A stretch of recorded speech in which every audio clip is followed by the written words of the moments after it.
நீங்கள் பதில் சொல்கிற அளவுக்கு அது வந்து உங்களை காயப்படுத்துகிற விமர்சனமே கிடையாது. இன்னும் சொல்ல போனால் அது விமர்சனமே இல்லை. என்றைக்கோ ஒரு விஷயம் நடந்ததாக ஒருத்தர் சொல்கிறாரு. இன்றைக்கி யூடியூப்பில் போய் பாருங்கள், ஒவ்வொருத்தனும் உட்காந்து கதை சொல்லிகிட்டு இருக்கான் ரஜினிகாந்த் குறித்து. அதெல்லாம் 1% கூட நடக்காத கற்பனை கதை. இதை ரஜினிகாந்த் கூட உட்காந்து ஒன்றா டிஃபன் சாப்பிட்ட மாதிரி பல பேர் கதை சொல்லிகிட்டு இருக்கான்.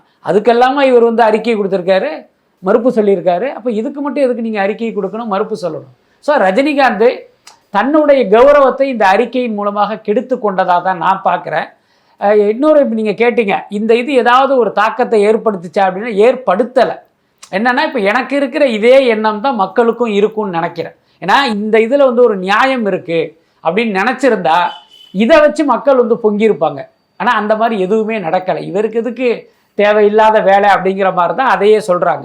அதுக்கப்புறம் அந்த அறிக்கையில் வந்து அவர் குறிப்பிட்டிருப்பார், என்னையை பற்றி இப்படி சொன்னதுக்கப்புறம் எனக்கு ஆதரவாக இவங்கெல்லாம் பேசினாங்கன்றது. இதை வச்சே நீங்கள் தெரிஞ்சுக்கலாம், இந்த ரஜினிகாந்த் விவகாரத்தில் பார்த்தீங்கன்னா ரஜினிக்கு ஆதரவாக ஒரு வேல்யூவான ஆட்கள் யாரும் பெருசாக வாயை திறக்கலை. ஓகே, இப்போ விவாகரத்து வழக்குமே ஏப்ரல் 20 வருது விஜய் அவர்களுக்கு. அதுக்கு முன்னாடி இந்த சொத்து மதிப்பு வந்து தாக்கல் பண்ணணும்னு சொல்லும்போது வேட்பாளர் தாக்கல் வந்துட்டு அவங்க மனைவியோட சொத்தையும் வந்துட்டு மென்ஷன் பண்ணணும்.